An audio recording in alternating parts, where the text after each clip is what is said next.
Starseed Showdown. Experience the unknown.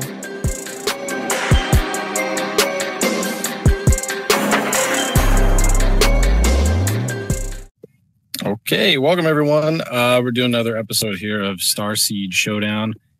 Today is Sunday, June 5th, and our guest is Sheila Pryce Brooks, who is going to be a very interesting and unique guest. We're going to talk about sleep paralysis, amongst many other things, spiritual experiences and consciousness and metaphysics. So, Sheila, how are you? Welcome to the show. Thank you. I'm doing well, and thank you for inviting me. This is an honor. Thank you again. Yeah, we're happy to have you here. Kind of start us off. Tell us a little bit about who you are and your story, your journey. How did you end up here? And then we'll get into more of the nitty gritty of these topics. Okay, so I experienced sleep paralysis, I'd say, for the best part of 30 years. I still continue to have episodes, although they're not as frequent as they used to be. I had them what I would call chronically, 3-4 times, even 5 times each week. They affected me drastically. I was afraid to sleep, did all kinds of things to try and stop them, felt very isolated, felt very stigmatized with it all. And I suppose it kind of shaped who I am now, because now I'm a PhD researcher, and I've been really blessed to have the support of the University of York in the UK, who they're supporting my PhD, specifically in sleep paralysis as a spiritual experience, because from the experiences that I had, I am without any doubt that it was some kind of non-physical engagement that I was experiencing. I mean, I just had it so many times, so it was so regular. I knew what was coming. The arguments that I hear about it being an hallucination, that it's my brain playing tricks on me, I cannot accept them. And that's kind of really positioned me to do the work that I'm doing now, where ultimately I'm hoping that there will be a new platform for discussions around sleep paralysis. And, you know, I take my hat off to you guys for having this conversation openly. But also I want the conversation to have other options for persons, in the sense that let's look at it as a spiritual experience. Let's call it out. Let's not be afraid to have that discussion, and let's see where that takes us. If I can just go back a bit, because my experiences, as I said, they were really chronic, and it was the traditional type of experience where, you know, you go to sleep and then you wake up.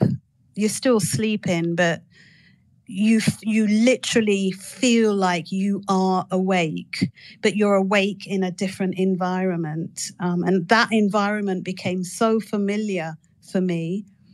It was shadowy. It felt very foreboding. It was dark. I felt like I was being watched. There were things around. I could see movement.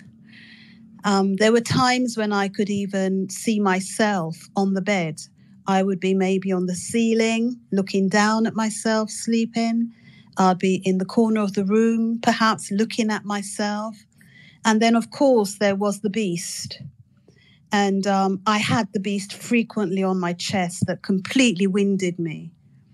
And then the terror, the fear, the screaming, the panic, you know, but you can't move. This is all happening in this other kind of dimension that this is going on. And then you're paralyzed. So you're struggling, and your heart, I remember feeling my heart. I literally feel like I'm going to die when these things happen. And over time, I learned to make a noise in my throat, like a grunting noise in my throat. And that would be the call for anyone that's around me to wake me up. And bearing in mind that this was something that I didn't discuss openly. No one knew what was going on apart from anyone that was immediately in my household. So my sisters and brothers, parents, no one knew apart from children and partner. And they were on standby. You know, mum's sleeping. Let's keep an ear out just in case, you know, she needs us whilst she's sleeping, so that we can wake her up. Because that was the instructions that I would give, you know, each night, each time before I slept.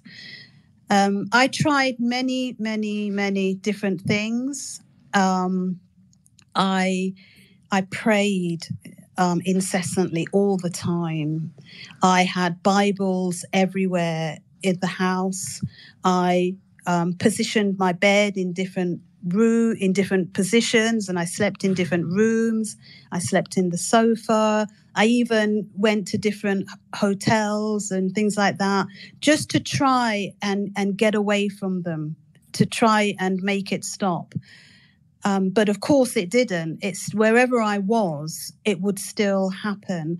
I even remember one time going to work and thinking, let me just catch a nap in the bathroom. So I'd go to the bathroom. Of course, I dozed off, and then they came again. It happened whilst I was there in the bathroom. So it was something that I felt was, you know, attached to me somehow.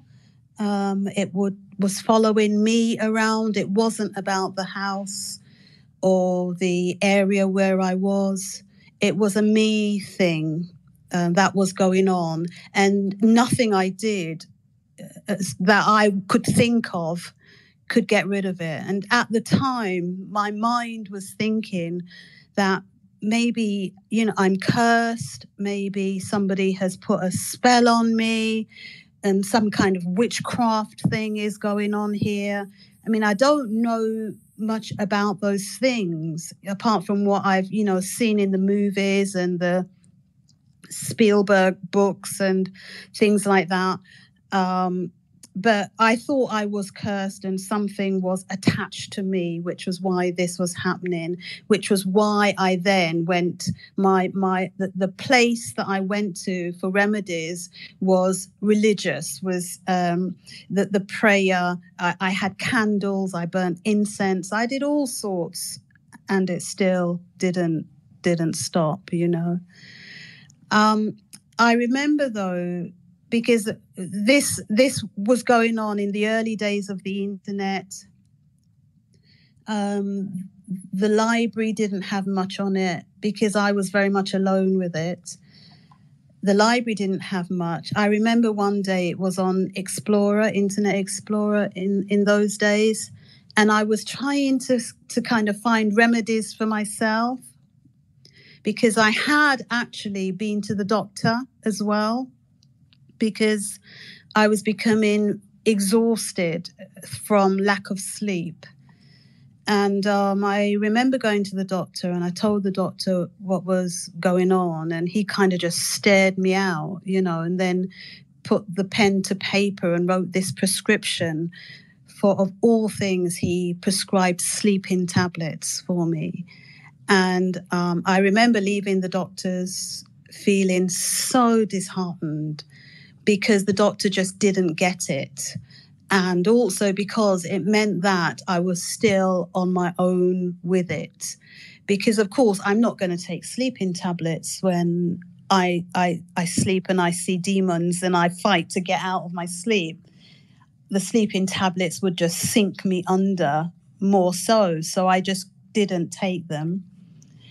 And then it was when I was on the internet and I was kind of looking at sleep disorders, sleep demons, sleep incubus, these kinds of things I was kind of doing a search for.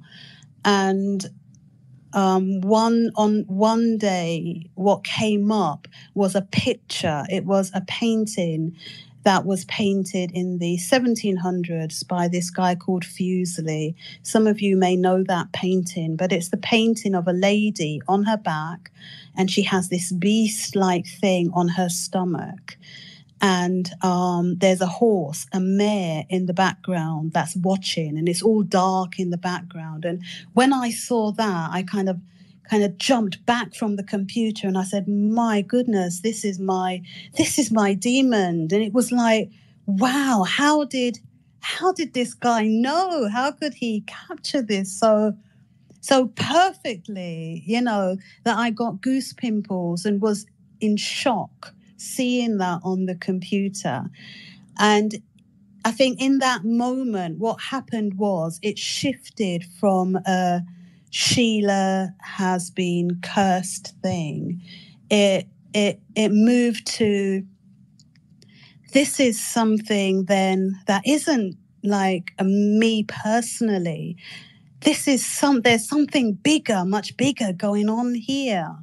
This is something that is historic, first of all. The painting was done 1706, I think it was. It was not related to my culture because this was drawn by a man in Europe. It was geographical. It was something that could happen to anybody, anytime, anywhere. And I think what happened with knowing that, I became more empowered. And over the next, it took a few years, but I shifted from the woe is me kind of place.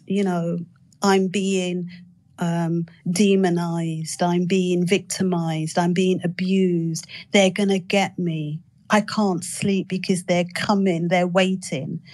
And I shifted to a place which eventually was about, I was angry. I was very angry. And it was about bring it on. I'm not going to allow you to do this. Now, I'm saying it quite calmly to you, but this is all going on internally within me.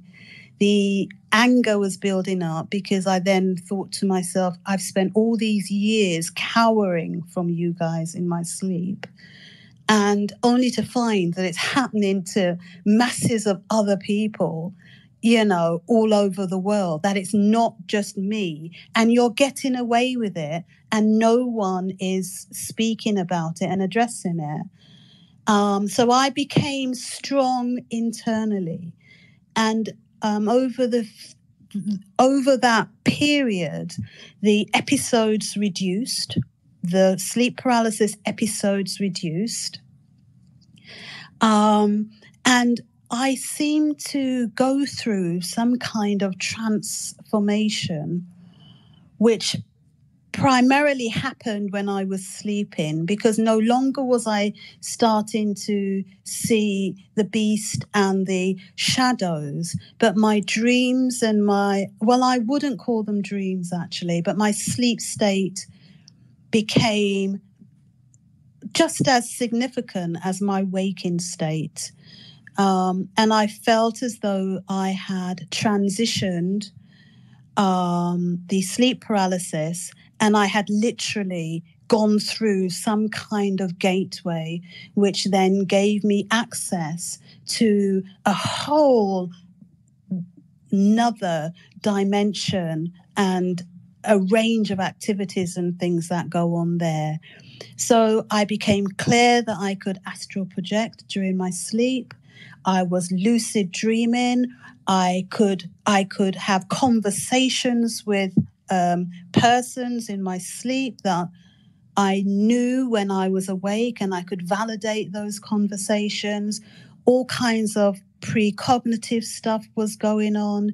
There's so many different things that were happening and are continuing to happen now as a result of transitioning through. I see it as transitioning through the sleep paralysis episodes.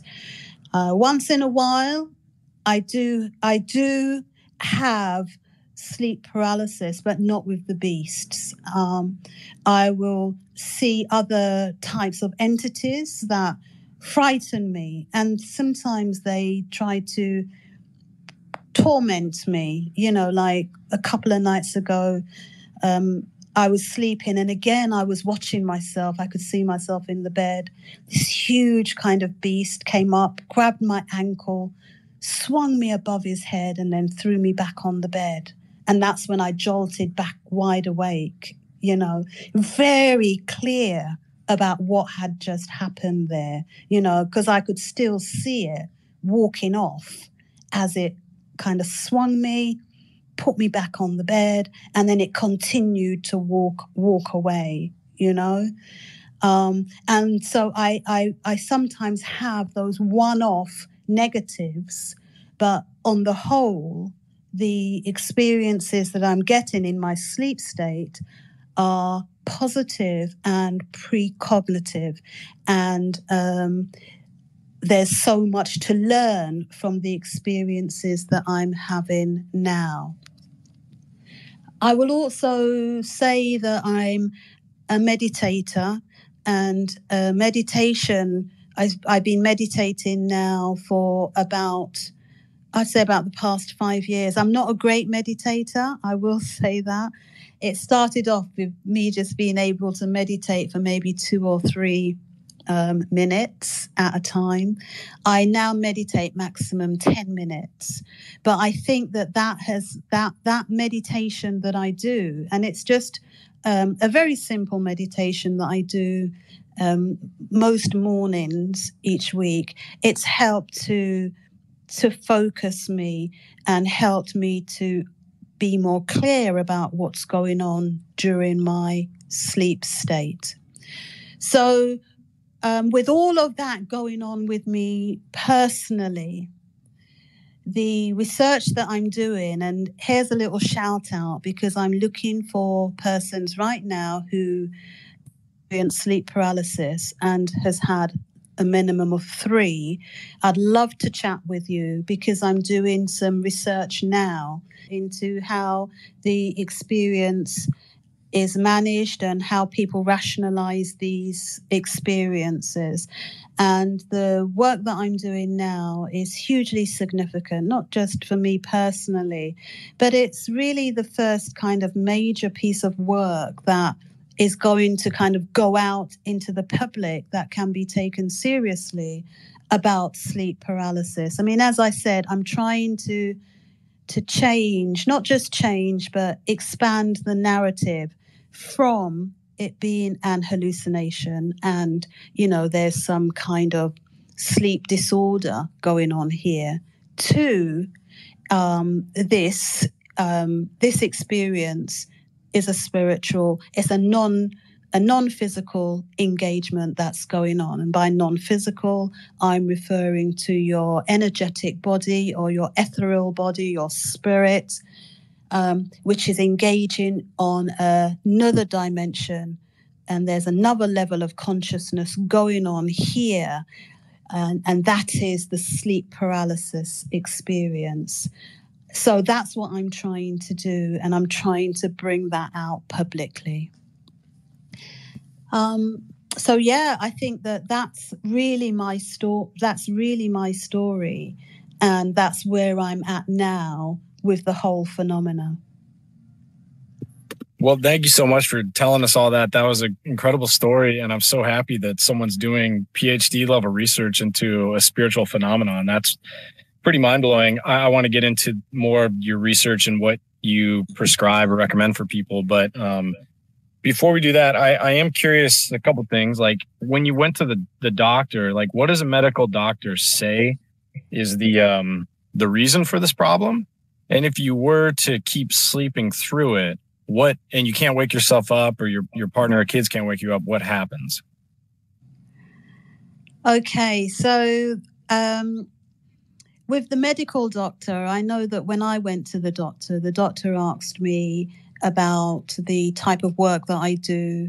He was trying to determine if I was stressed.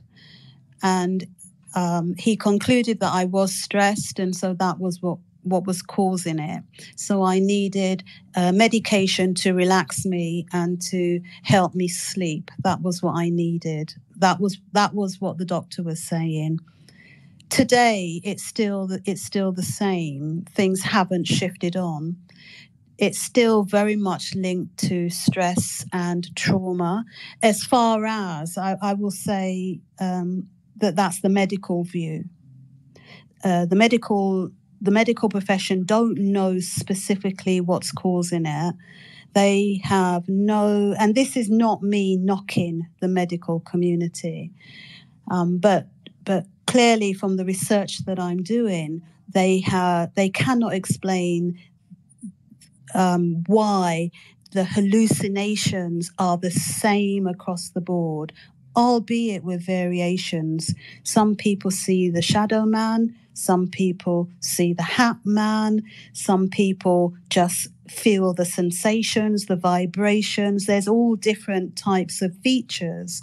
But why are they so consistent across millions of people in the world, regardless of your background, your ethnicity, your culture? It's all the same experience. So medically, the rationale is that it's stress related, that something is triggering it. And so what you need are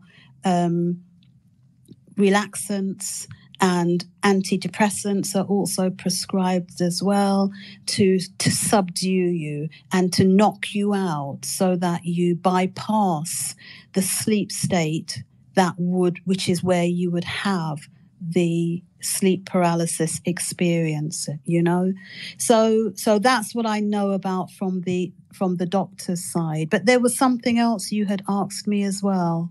Yeah. So if you were to remain sleeping in that paralyzed state, and you can't wake yourself up, what happens? I don't know if you want to tell us all the details necessarily, but just, in general, what would happen to you? I'll be frank and say I don't know. I mean, I've always been able at some point to wake myself up from it. I think that the panic that happens is so terrifying that that you're just wriggling and you're trying to move and all of that. And so eventually you wake yourself up. Now, they do say that you cannot die from sleep paralysis, and that there's been no deaths recorded from sleep paralysis. I suppose a part of me does say that how would they know that that's the case? But that is what the literature says, that there's been no recorded deaths from sleep paralysis. And I also know that whilst it hasn't specifically happened to me, there are many people who are lucid dreamers and who specifically try to induce the sleep paralysis experience so that they can transcend the horrible part very quickly. It happens very, very quickly. And then they go to a higher state of consciousness where they can control that state, and they can astral project quite clearly through the induced methods that they're using. So I suppose for them, they would have gone past that phase or through that gateway very, very quickly, and would have gone to that other state where their spirit is free to wander, and they can have a level of control over that. Wow, this is amazing, everything you're sharing. So I've had the experience one time, and it was very terrifying, like you were saying. I realized that it did feel that something was sitting on me, and whatever was on me felt dark and evil, like you mentioned. And then it is strange, kind of like you were saying. It's almost like you can still see, and you know that you're asleep, but that you're awake and asleep. But you can like see other realms at the same time. It's almost like like you mentioned, it's like your spirit has somehow detached from the body, and you're able to view this other dimension or realm. And I saw a raccoon like standing by the door, but it felt like the raccoon was like some kind of shapeshifter. So that was my experience, and it was extremely terrifying. And what I did was I was at a friend's house and I was sleeping on the floor, and I decided I need to breathe really fast and hard to get the friend to wake up and ask me if I'm okay. And that's what I did. And then I woke up. So kind of similar to your like clearing the throat idea. But I guess I have a question so one idea that kind of seems to be alluding here is that people are entering a realm in this sleep state where they almost get caught in a dimension that's darker, and it doesn't seem it almost seems like well, because the reason I'm seeing this part is because I've talked to a lot of people who've astral projected, and I've also done it, and I don't have to go to the dark place. Like I've never been there again. So it almost makes me wonder, like, is somebody getting caught? Can you sidestep that? Because I know that I don't go to that place anymore when I go other places. What are your thoughts on that? And what are your thoughts on the idea of that it has nothing to do with you specifically, but that there's something in your bloodline, maybe a door was opened to the dark realm, or maybe you're actually like a healer or one who can like crack the code, and so that's why you're being targeted because you're part of the solution. Like, what are your thoughts on some of these ideas?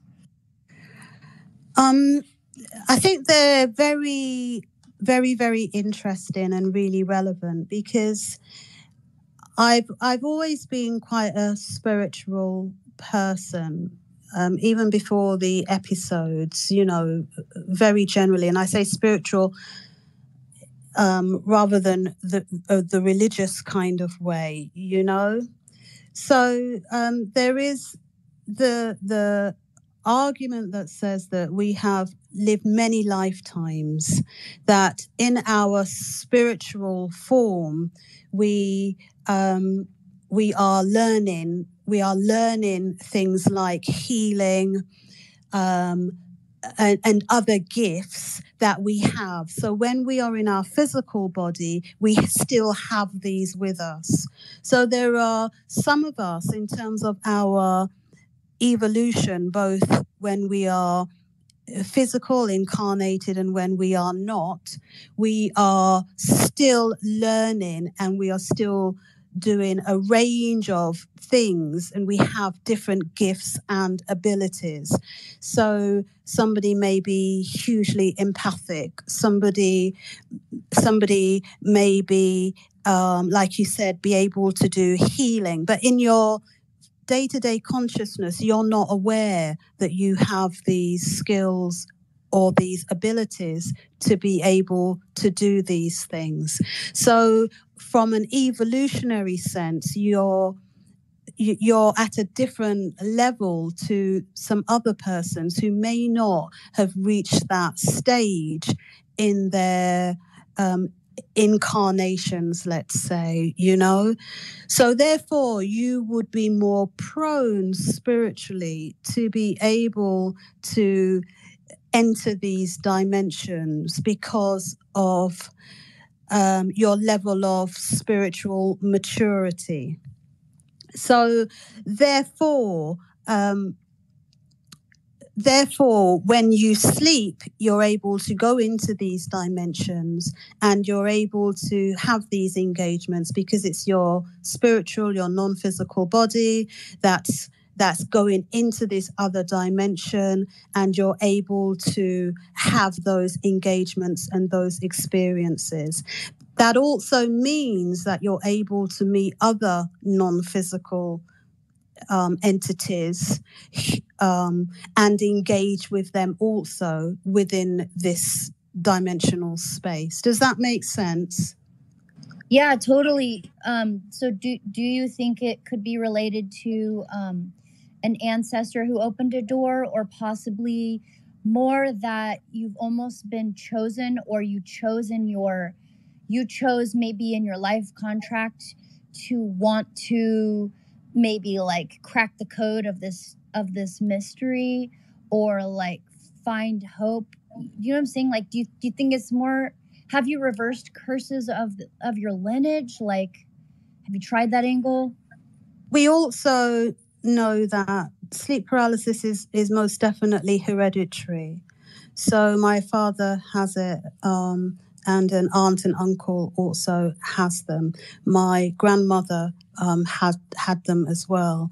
And not just me, but with lots of other people, they can trace the episodes down the lineage and see that it's in their family that the sleep paralysis happens, you know, which is also really, really interesting. I'm not sure. I do hear people say that they've been chosen to have the experiences, but I tend to more feel as though that not everyone is chosen, and you have to be at a specific stage in your kind of spiritual development or your non-physical development to be able to have these experiences. And the more that I speak to people, it feels as though we are evolving, as though this is an awareness that is coming to more and more people, that they are able to do a lot of things non-physically, and that it's almost like an evolutionary thing, that we are becoming more aware of all that we are and all that we can do within that. And so, you know, they call it this awakening that's going on. And the more people that I speak to, it does seem to me as if we are progressing along our evolutionary kind of state and moving more and more forward. That's how it seems to me. I kind of want to ask the question a little bit differently than Cosmic did, but similar in that it sounds almost like whatever these things are kind of like, it's like a hostile takeover of your body. But I sort of believe that we give consent to a lot of things. We just don't realize that we're doing it. So I imagine whether it's an ancestral thing or whatever, do you feel like you gave consent for this to happen? And as far as where you're at now with what, you know, you can experience, would you still have gotten to that point if you hadn't had these sleep paralysis episodes? I don't think I would have gotten to the point without sleep paralysis. I think the sleep paralysis kind of pivoted me full speed ahead into the place where I'm at now, and into the awareness that I have now. It wouldn't. I can't see that it would have happened over this. It could have done.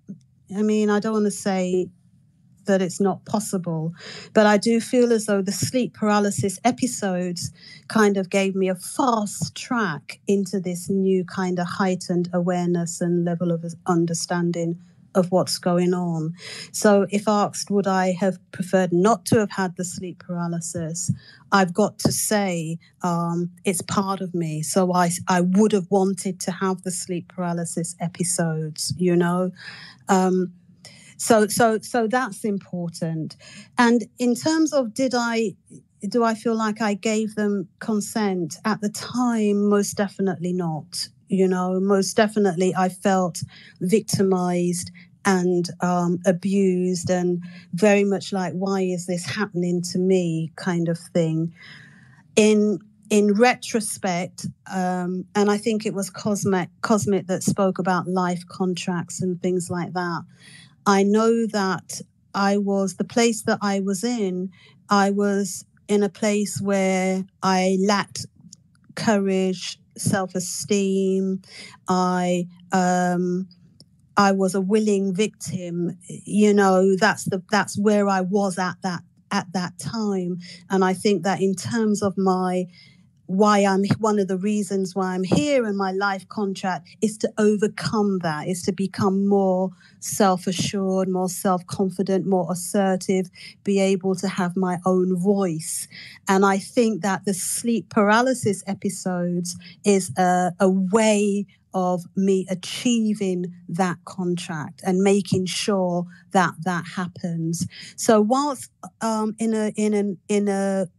I didn't overtly give them permission to do that, but I very much know that I came here to develop myself in those areas so that I regained my power. And the sleep paralysis is the vehicle that has enabled me to do that.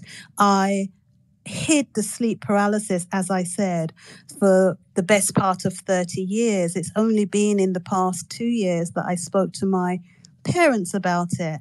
And then I found out my dad has been having it for years, and my mum's been complaining that he mumbles in his sleep. And then when I speak to my dad, he says, yes, it's because they were coming to get him. And he uses the same language that I was using, that they were coming to get me.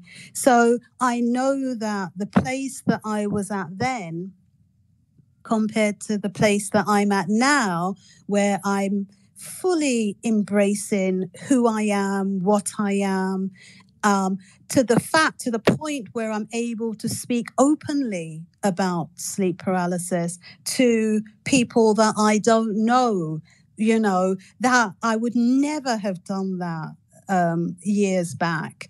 And so I feel very confident about the fact that I'm now standing in my power and I'm able to have those conversations. And I think that coming in, I said I would do whatever is needed. I would go through whatever I have to go through to overcome the or to improve and build upon the qualities that I needed help with, And so if this was the path, then I was going to go through the fire and come out victorious at the end. And I feel very much like that has been achieved because I wanted that to happen, and I gave permission for whatever path it is to take place before I was incarnated. And that was an agreement that I made, and I said, okay, I'm going to do this. And I feel really quite good about that, And I should say that now that I'm having my sleep state, these conversations are becoming clearer and clearer to me. I'm meeting with different guides and different persons during my sleep state, and we have these conversations quite openly, about how well I'm doing and the progress that I've made when you compare it to where I was a few years ago. So yeah, I'm really glad that I gave them that permission. And also it's to remember that we are here and we are given trials. And the trials have they're given to us for a bigger reason. There's a lot more meaning attributed to them than what we realize, and it's all about how are we going to respond? Is it going to change us?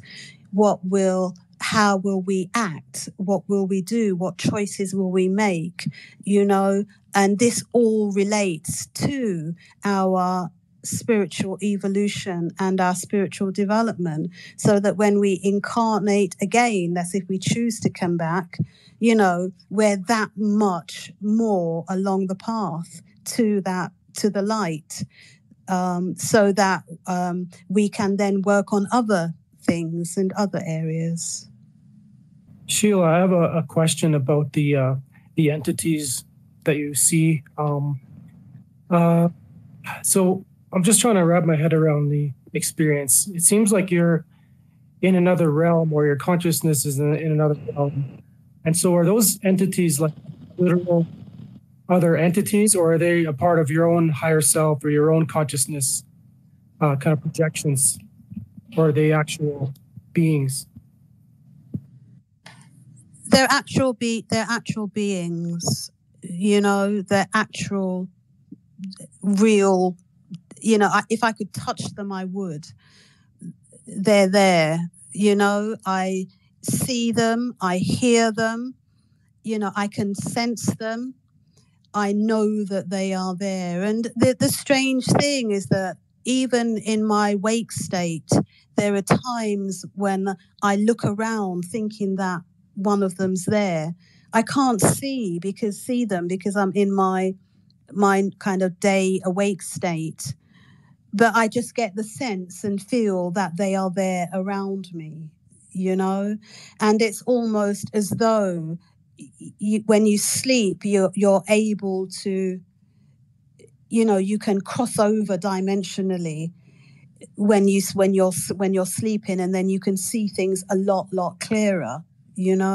But most definitely it is other entities and other different types of entities. Sometimes I see humanoids, and they're in spirit form, and I don't know them, but they're there around me. Sometimes I engage with other people, family and friends and so forth.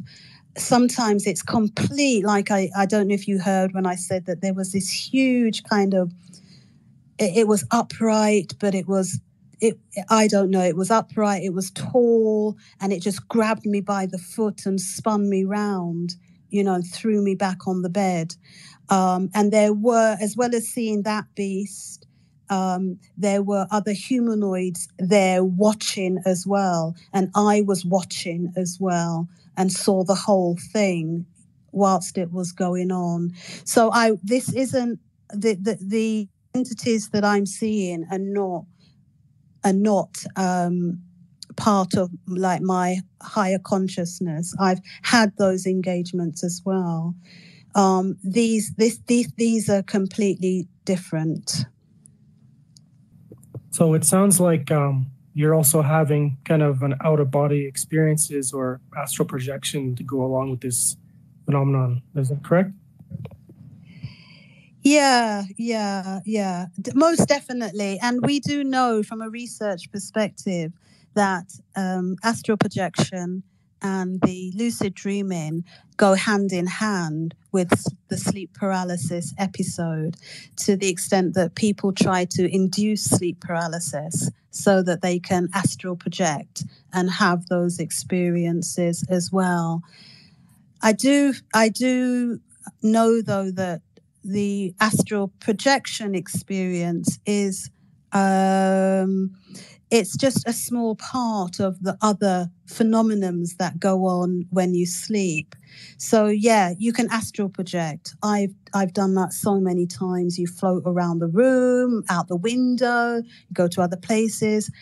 Because lately I've been trying to capture the different experiences that I have. And there's something about instantaneous, you don't even think it, but you want to be somewhere, you're there. It's like instantaneous teleportation kind of thing. Not just that, but if you want something, it just appears. You don't need to, it's just there. You don't need to think about it when you're in that state. Things can just happen instantaneously as well. And bear in mind that for me, these states and this sleep state is just as real as the waking and the day state. It's just that you can just do so much more, and there's so much more going on. Yeah. What have you been able to astral project without getting stuck in the dark place? And if not, like if you have to go through the dark place even briefly first, do you think that there's a possibility that this whole thing that's been haunting your family was to try to stop you from your astral missions? That's my one question. And then the second part is sort of, if this was like an ancestral thing, they say it's hereditary, but what if that's just what we call it when, say, 3 grandmas back, the door has been opened to this realm, and you could renounce and revoke access to those entities that she opened the door for through your bloodline. You could basically close that portal so that you can astral travel without going through that dimension. What do you think of that? There's a lot there. I think that one thing I would say, though, is that for me, even though I say my mother, father, grandmother, spiritually, they may not have been I may know them. I may have a different relationship with them when I'm in my spiritual body. So the fact that they've incarnated and they are mother, father, they in my spiritual body, when I've transitioned, they could be my best friends. We could all be best buddies in the same group at that same spiritual level. So therefore, they have decided to incarnate as my father, as my grandmother, etc., because we are all on that same spiritual level in terms of our evolution and where we're at. Do you get what I mean? So the label of mother and father, sister, brother is whilst we're here physically in our bodies, it makes complete sense when we transition and we are in that different dimension, different level of consciousness. We could all be of the same soul group and at that same soul level. So they are there to help me evolve and to help us evolve in a spiritual way, you know. But going back to, you were asking about the astral projection and the dark place, and yes, I don't have to go to the dark place to astral project. The astral projection happens now a few seconds as I sleep, and there's no darkness. I literally can feel myself coming out of my body as I'm dozing off to sleep. There's something very much for me about temperature. For my legs, it's like going into a swimming pool where the water's cold, and the water, as the water increases, you feel your body getting colder and colder. And that's exactly how I feel when I feel myself kind of coming out of my body. And that's when the experiences and the different things start to happen. So I don't need to go to the dark place to astral project. And it was whilst I was in that non-physical state that I can then see lots of things going on and have lots of different experiences, you know. But I have recently read that the dark place is also made up of low-level entities and spirits. And of course, they have to be to be able to project something so negative and something so fearful. They themselves would have to be vibrating at quite a low place, a low position, to try and prevent one from moving forward or going through the gateway. Because even in an academic sense, it's been recorded as a gateway. One of the doctors that I'm reading about says that they're there to stop you from evolving and moving forward and developing your spiritual abilities. And they try to keep you locked at the gateway, you know. And then I think you were also asking something about the closing of a portal. And not giving persons access. I don't believe that I have the ability to stop you or anybody else from going through the gateway, unless it's whilst I'm in my physical body and I'm really kind of trying to tell you not to do it and you listen to me, you know. But even if I tell you not to do it, you have free will, and I constantly hear that free will is so, it's like it's like a number one law that we have free will to do what we want, and it's completely our choice. I totally agree. Sorry to interrupt. I just want to clarify really quick on that part. I was trying to ask if you were able to sovereignly state, I hereby close any portals or access ways to me through any realms, dimensions, or entities that are not in my highest good that might have been opened through my bloodline. Like, have you ever created like a spiritual boundary like that, where you declare that if those openings are not in your highest good to be trapped there, that they be closed? No, I haven't.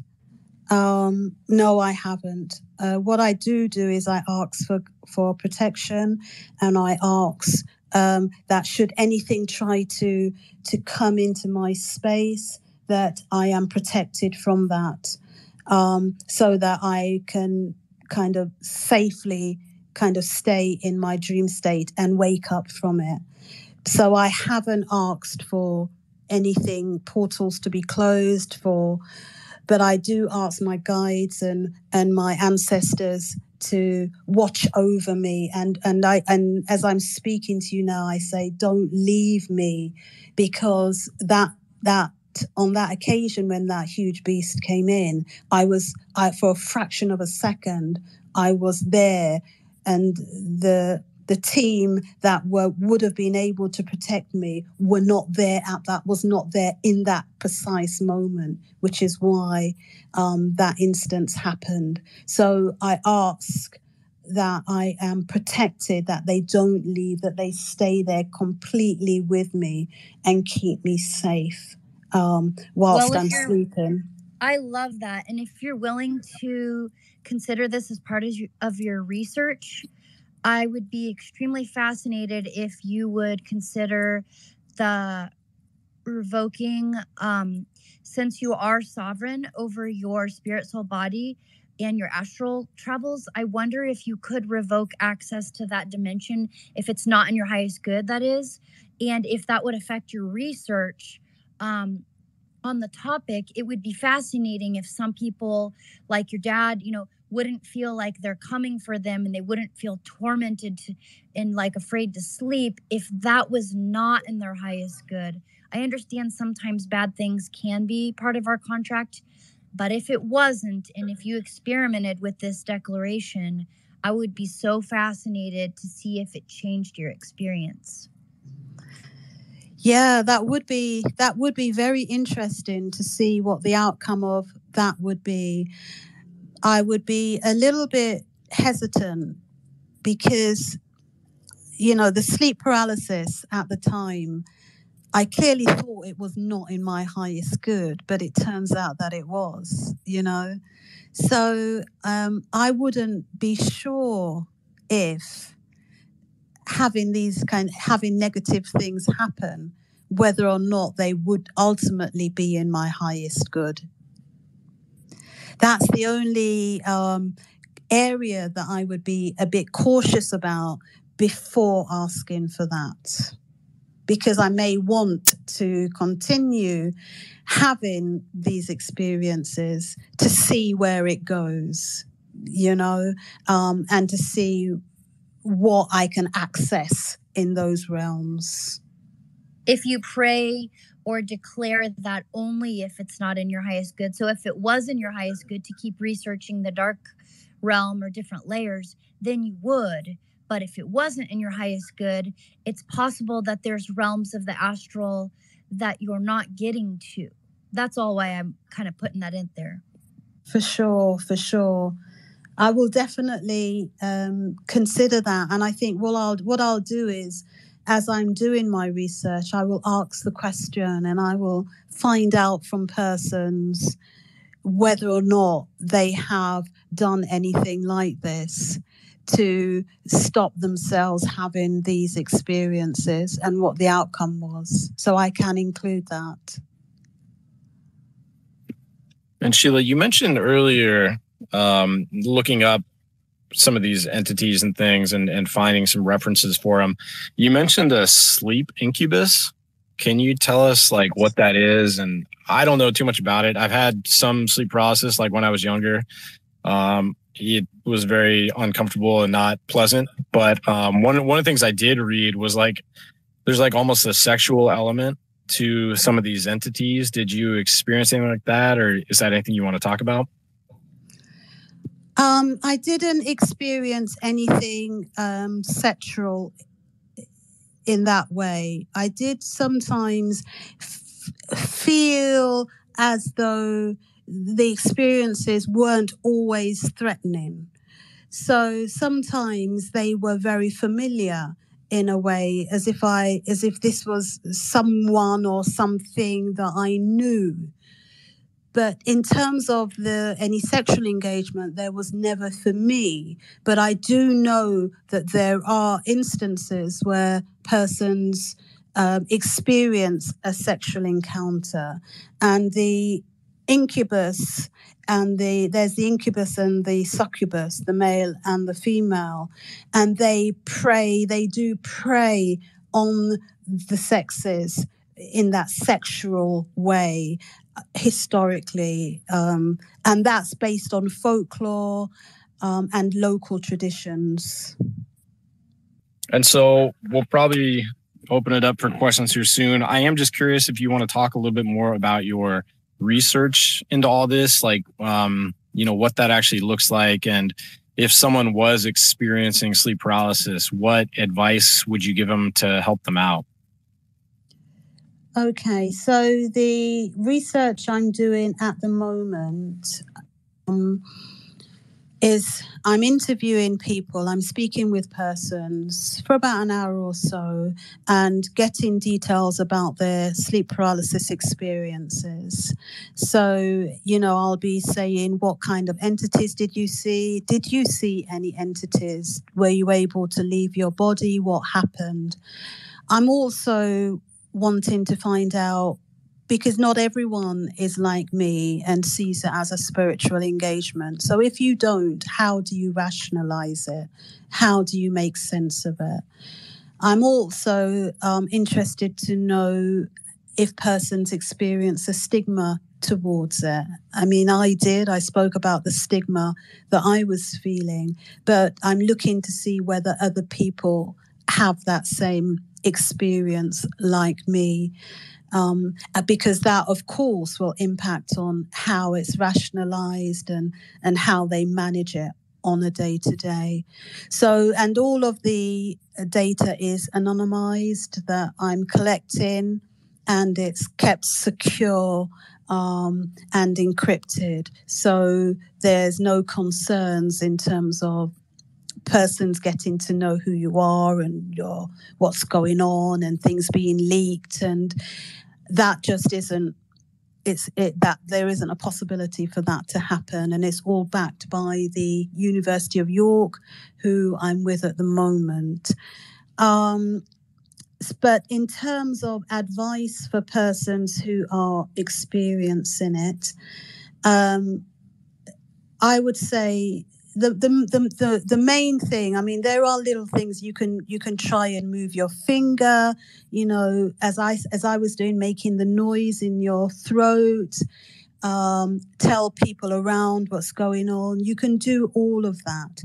But the main thing that one has to do is to try to remove the fear from it. And that's something that has to be done during your waking state, when you are fully conscious. You have to not be afraid of the experience and what's going to happen. The fear perpetuates the fear. Whatever engagement is made, they feed off the fear. So there's something about going into it and saying to yourself that you're not afraid. I mean, for me, the fear turned into anger. So I went to sleep angry, and it was like, bring it on. But that enabled me to transcend it. So it worked well. I know some persons see it as an exploratory opportunity, So they see it as, I'm going to have sleep paralysis, and I'm going to see if I can astral project, and I'm going to move past it, So whatever technique you use, you could also use affirmations to help you as well, to reduce the fear. It's about removing the fear from the experience, from the engagement. And once the fear can be removed, then one can try and explore the other experiences that take place. I want to ask a question about, you mentioned precognitive abilities. Can you tell us a little bit more, maybe an example of that? Yeah, so it happens all the time. So I have, and you could call them dreams or whatever it might be, but the scenarios will replay like a movie in my mind, the situations. Sometimes, it's not as literal as it is.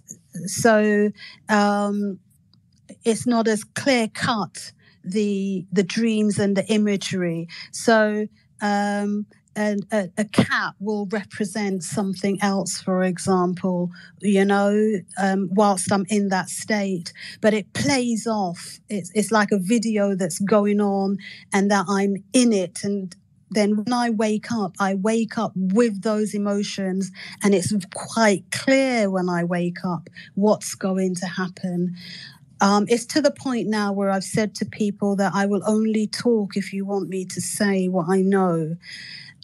Because I've told people various things, and it's really strange. People say they want to know what's going to happen in the future, but I've realized that a lot of the time they don't, because when I've kind of come out and said something, and even though it does come to pass, it's not received so well. So now I tend to keep things to myself, and I only say them if I know the person is open and receptive to knowing what I know is going to happen.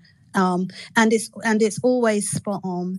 And there's something for me about the emotional element. It's almost as though the emotions that are happening in the experience are imprinted on me. And then when I wake up with that emotion. So I'm either really unhappy or really excited about this thing that's going to take place.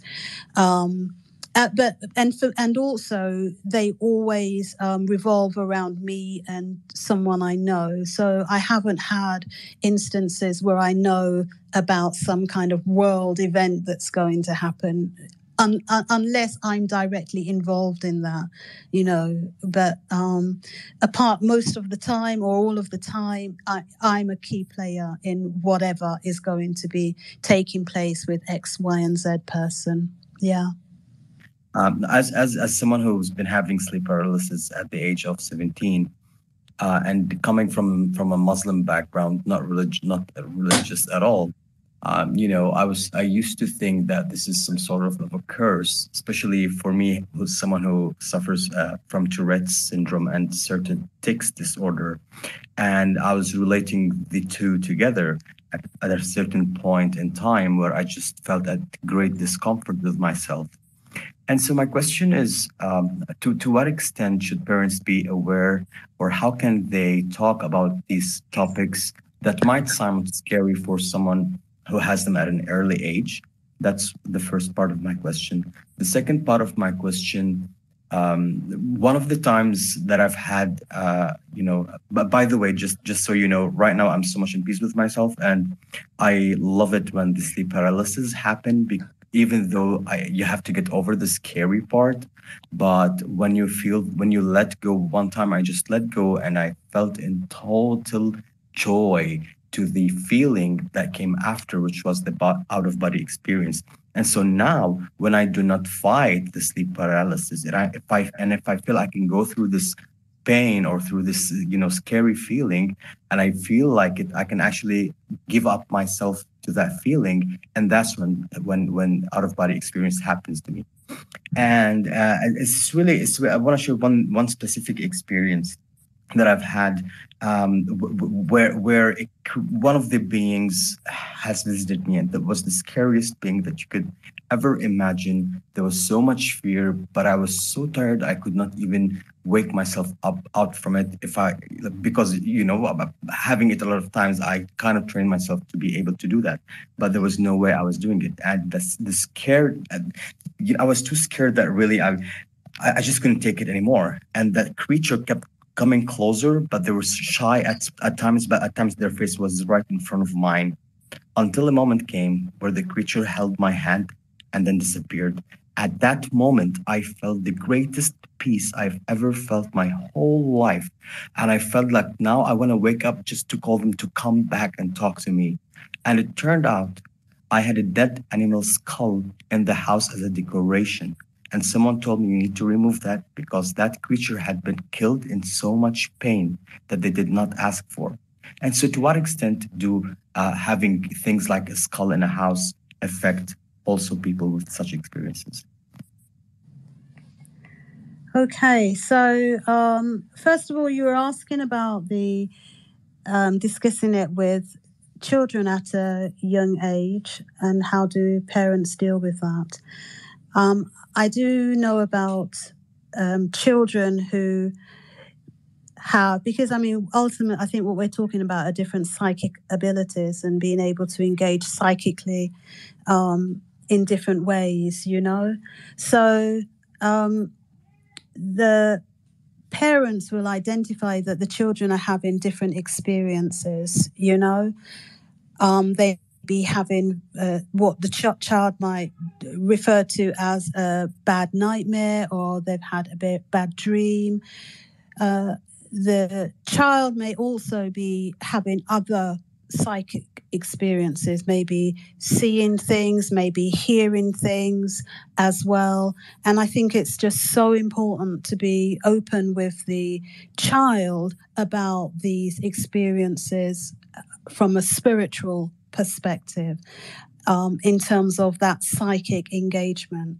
How to have that conversation with the child, I suppose, depends on their level of maturity and how old they are, and how you're able to converse with the child, But it's important for the child not to be made afraid of these experiences, so that the child doesn't feel abnormal and as though it's something that they should shun and be afraid of. There's something about being open enough so that the child can have that conversation with you, and so that you're able to discuss these things and the child can then share their experiences with you. I think the worst thing is to shut the door so that there's nowhere for the child to turn if they want to speak to anyone about these experiences. Like I said, it's important so that the child doesn't feel afraid. The fear factor is important. So it's to diminish that as much as possible. And I would also, if it were one of my children, we would have diaries and journals and pictures and all of that going on, and we'd make a bit of an adventure of it, and so that we can record it and capture it and see how it matures over time. And then also you were asking me about a skull in the house. And I think that you were implying that there was negative energy attributed to the skull, and that perhaps that negative energy could be engaging with you whilst you're in your dream state. And correct. I think that's what, yeah. So what I would perhaps suggest, because these things do happen and it is possible that could be happening. So there's definitely, I know that in different cultures, persons will use different techniques to try and remove negative energies. That they'll smudge, they'll do different things to try and do that, because of course by removing the skull, the energy may still linger and may still be around. So there may well be work to be done to kind of cleanse the area if you think that there's some low-lying energies that are engaging with you during your sleep state. I hope that helps. Awesome. Thanks, Tarek. Imani, are you here with us? I'm here. All right. Thank you, guys. I missed you guys. I hadn't seen you guys in a while. Some of the folk here. Sheila, thank you so much. This is a great conversation. My pleasure. Yeah, the evolution of consciousness we're amidst it. We're right now just taking up ramp. And I think, this has been fascinating for my mind today. I'm going to put 2 comments on what you said, Sheila, and that is, I'm curious what you're going to do when you start meditating like hours and hours a day. If you're doing all this with 10 minutes, as you increase it, I'm really curious how many leaps and bounds you're going to lead us just by meditating more. And then the only other thing I could say is that since all abilities are rooted in love, that instead of, I think, the way I like to get people to think about it is, don't think about the abilities. Think about how can you become unconditional love as fast as you can, which means like no jealousy for anybody else, no hate, wanting everyone to succeed, forgiving everyone, like all the Christ or all the holiest, qualities that you can get. How can you become that?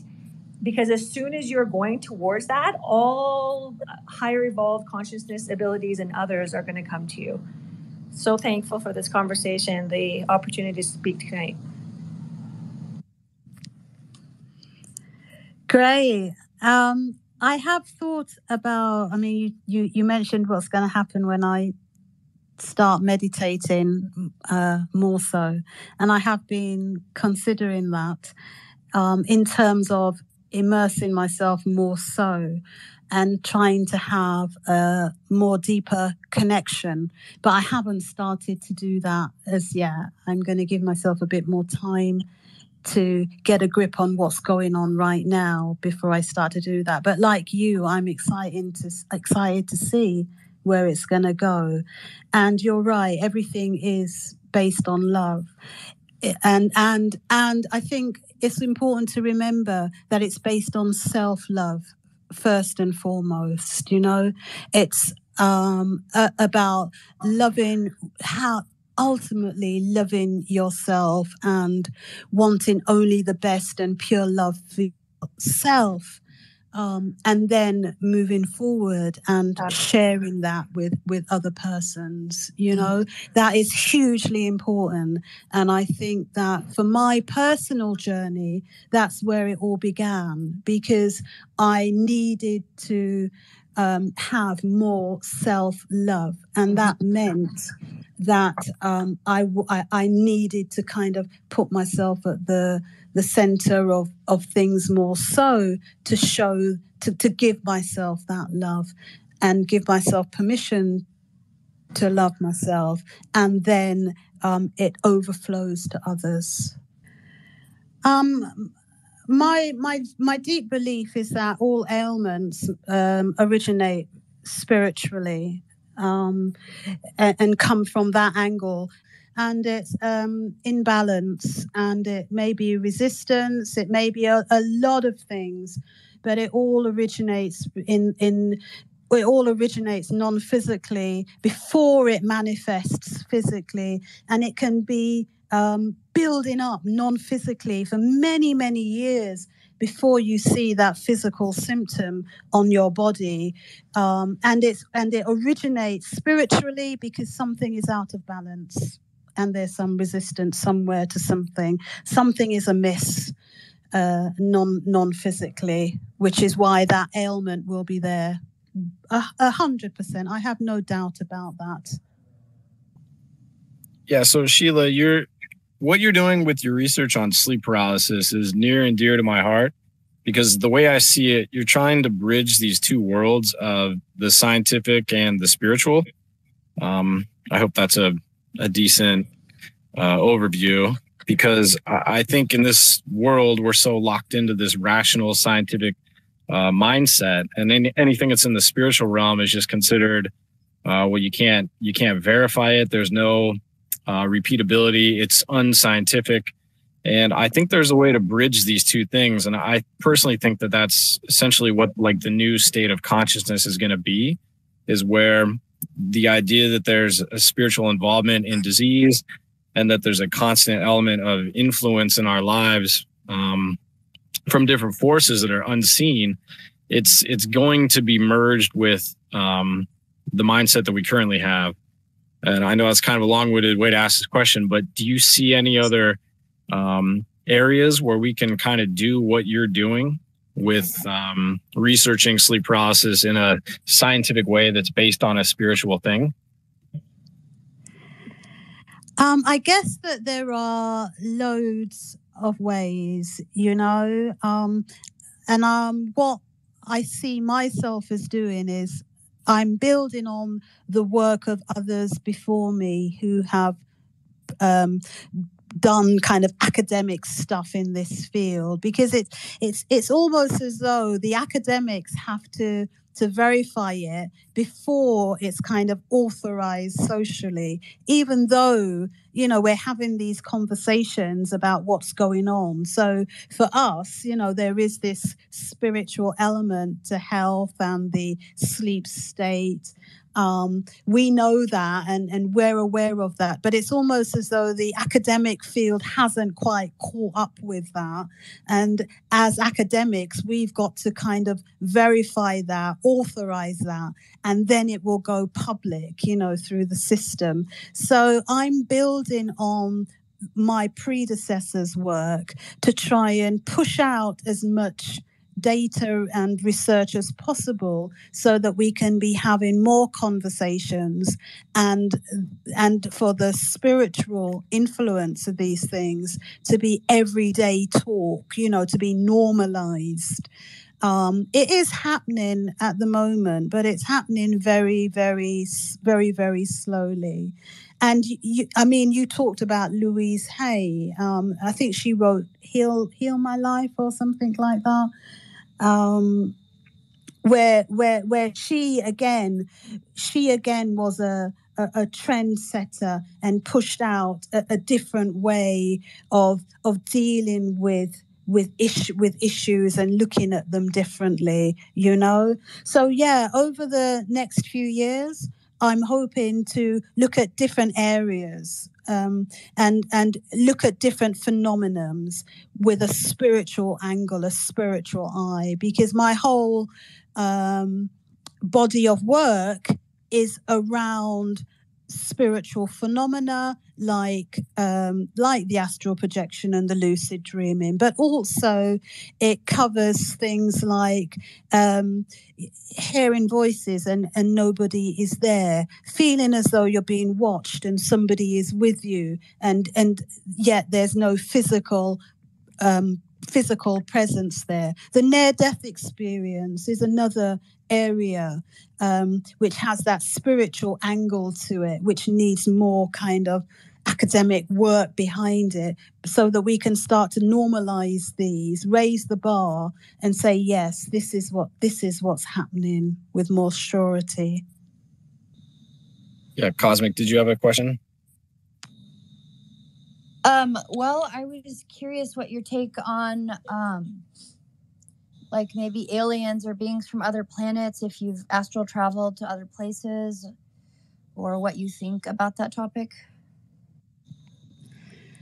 For me personally, I'm very much aware that I'm very earthbound. I have spoken to persons who do travel to other planets, other galaxies, and are very clear about that. In the same way we're having these conversations, the conversation relates to the different planets and different experiences that happen. But for me, I'm very earthbound in that way.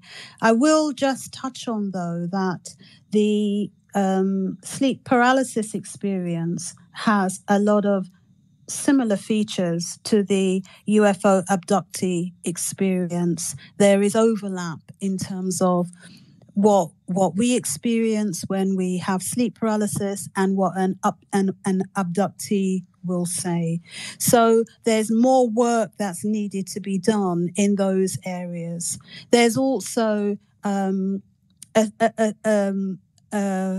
strain of thought that's coming through around telepathy from extraterrestrials, and how we're able to engage when we sleep with these conversations, and they're able to engage us and give us the downloads and stuff like that.